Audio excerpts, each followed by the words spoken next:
সাম্রাজ্যবাদী ইংরেজ শাসকরা তাদের শাসনযন্ত্রকে শক্তিশালী করবার জন্য আজ থেকে প্রায় ১৬০ বছর আগে অর্থাৎ ১৮৬৪ সালে একটি বড় পদক্ষেপ নেয়। ১৮৫৭ সালে সিপাহী বিদ্রোহের পর থেকেই দেশ জুড়ে কারাগার বা জেলখানা বাড়তে শুরু করে। ১৯০৫ সালের বঙ্গভঙ্গ বিরোধী আন্দোলনের পর থেকে কারাগারগুলো বাংলার মানুষের ক্রমান্বয়ে বেড়ে চলা স্বাধীনতার আকাঙ্ক্ষা দমন করবার জন্য ব্যবহৃত হতে থাকে। তৈরি করা হয় বাংলার প্রথম কেন্দ্রীয় জেল আলিপুর সেন্ট্রাল জেল, যা প্রেসিডেন্সি সংশোধনাগার নামেও পরিচিত। সেই জেল আজকের সেন্ট্রাল জেল মিউজিয়াম। আজকের ভিডিওয়ে আমরা বলবো এই মিউজিয়ামে কিভাবে আসবেন, কি দেখতে পাবেন ও আরো সমস্ত তথ্য। টুইন ব্রাদার্স এন্টারটেইনমেন্টে আপনাদের সকলকে স্বাগত জানাই। সাউথ কলকাতার হাজরা মোড় থেকে আলিপুর যাওয়ার দিকের গাড়িতে বা বাসে বা অটোতে ৫ থেকে ৭ মিনিট এগোলেই পৌঁছে যাবেন মিউজিয়ামে। Nearest metro station Jatin Das park. আমরা এখন দাঁড়িয়ে রয়েছি একদম জেল মিউজিয়ামের সামনে ঢোকার মুখে। আপনারা ঢুকেই আপনাদের বাঁদিকে পড়বে পার্কিং জোন। দেখতেই পাচ্ছেন এখানে প্রচুর গাড়ি রাখার জায়গা, 2 হুইলার থেকে 4 হুইলার সমস্ত কিছু রাখতে পারবেন। বিরাট একটা এরিয়া। আর এখানে পার্কিং চার্জেস আছে। পার্কিং চার্জেস হচ্ছে 2 হুইলার 10 টাকা পার ঘন্টা এবং 4 হুইলার অর্থাৎ বড় গাড়ি এখানে 20 টাকা পার ঘন্টা। কাজেই পার্কিংয়ের কোনো অসুবিধাই নেই। আর ডান দিকে গেলে আপনাদের এন্ট্রেন্স। চলুন।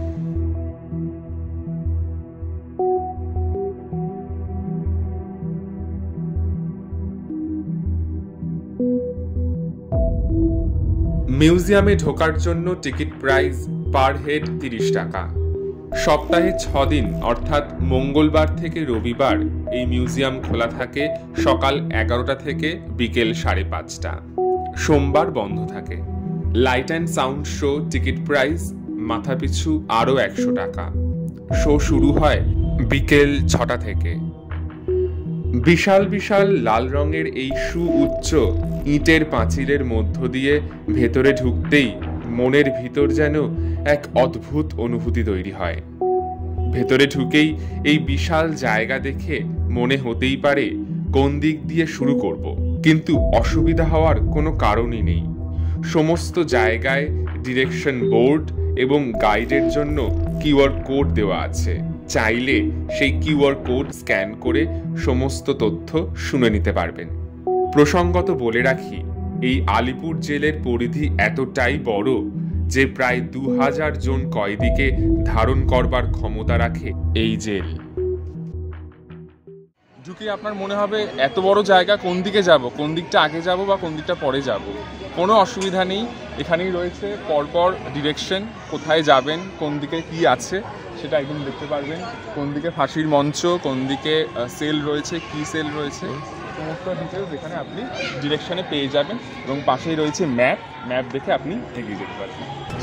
ভাবতে অবাক লাগে যে এখানে অন্যান্য সংগ্রামীদের পাশাপাশি বন্দী হয়েছিল আরো অনেক বিশিষ্ট ব্যক্তিত্বরাও, যেমন জওহরলাল নেহেরু, নেতাজি সুভাষচন্দ্র বোস, চিত্তরঞ্জন দাস, বিধানচন্দ্র রায়, নজরুল, আরো অনেকে। বাংলা ধীরে ধীরে পরিণত হয় স্বাধীনতা সংগ্রামীদের পীঠস্থানে। এখানে ঢুকেই এন্ট্রেন্স থেকে বাদিকে আসলে এই রাস্তাটা পড়ছে। এই রাস্তা থেকে সোজা আসলে এখানে থাকছে নেহেরু সেল, নেতাজির কক্ষ, এছাড়া রয়েছে চিত্তরঞ্জন দাস, বিধানচন্দ্র রায়, এদের প্রত্যেকের সেল রয়েছে এখানে। তার সঙ্গে রয়েছে ফাঁসি মঞ্চ।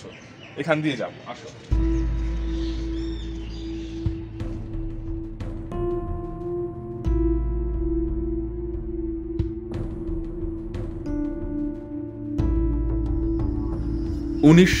সালের ১১ই আগস্ট কারাগারে প্রথম ফাঁসি হয় তরুণ বিপ্লবী ক্ষুদিরাম বসুর। এখানকার এই ফাঁসির মঞ্চ দেখলে গায়ে কাঁটা দেয়, চোখে জল চলে আসে। ব্রিটিশরা কতটা নির্মম অত্যাচারী ছিল তা বোঝা যায় এই দেখেই যে ফাঁসির মঞ্চের মুখোমুখি অন্যান্য কয়েদিদের রাখা হতো, যাতে তারা সেই মৃত্যু যন্ত্রণা দেখে আর দ্বিতীয়বার ভুল করবার কথা না ভাবে।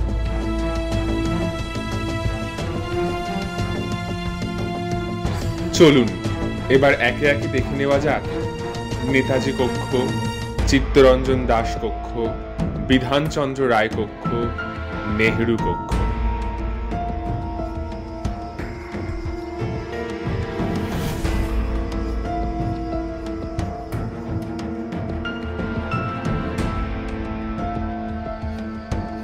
আইন অমান্য আন্দোলনে অংশগ্রহণের জন্য জওহরলাল নেহেরু কারারুদ্ধ ছিলেন এই জেলে প্রায় ৮০ দিন। সেই সময় প্রায়শই তাঁর কন্যা ইন্দিরা গান্ধী দেখা করতে আসতেন তাঁর সাথে। পিতা ও কন্যা এই গাছের তলায় বসেই বিভিন্ন গুরুত্বপূর্ণ বিষয়ে আলোচনা করতেন। সময় বরাদ্দ ছিল মাত্র ২০ মিনিট। এছাড়া রয়েছে পাশাপাশি ১ নম্বর কক্ষ, ২ নম্বর কক্ষ, এছাড়া আরো অনেক কক্ষ রয়েছে। পুলিশ মিউজিয়াম, জেল হসপিটাল,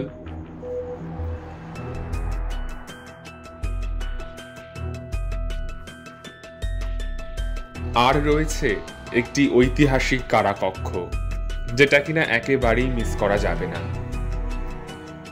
শতাব্দী প্রাচীন একটি অট্টালিকা, যা বিনা সংস্কারে রাখা হয়েছে স্মৃতির জন্য। ব্রিটিশ কারা ব্যবস্থা কেমন ছিল তার একটি নিদারুণ ধারণা করা যায় এই অট্টালিকায় প্রবেশ করলে।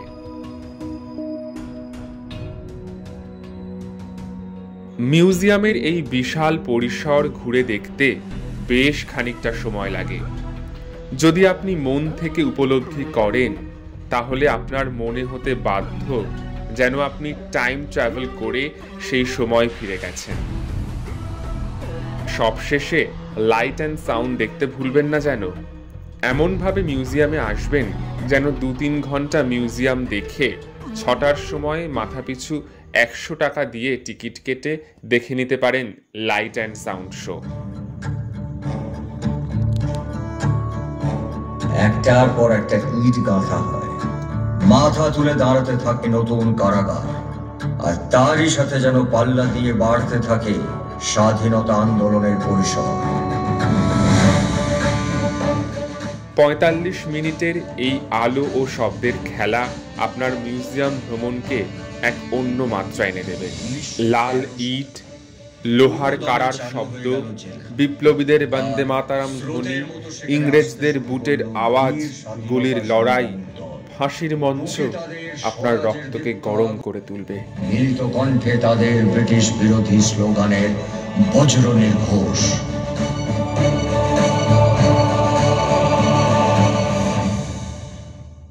ঘুরতে যাওয়া তো হয় অনেক জায়গায়, এবার না হয় সময় বের করা যাক তাঁদের জন্য যারা এই দেশের জন্য নিজেদের জীবন বলিদান দিয়েছেন।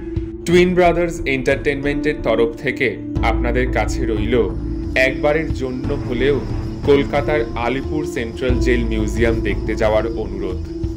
কথা দিচ্ছি ভালো লাগবেই। অন্যদের জায়গাটির সন্ধান দিতে ভিডিওটি শেয়ার করুন, আর আমাদের চ্যানেলে নতুন দর্শক হলে সাবস্ক্রাইব করুন টুইন ব্রাদার্স এন্টারটেনমেন্ট।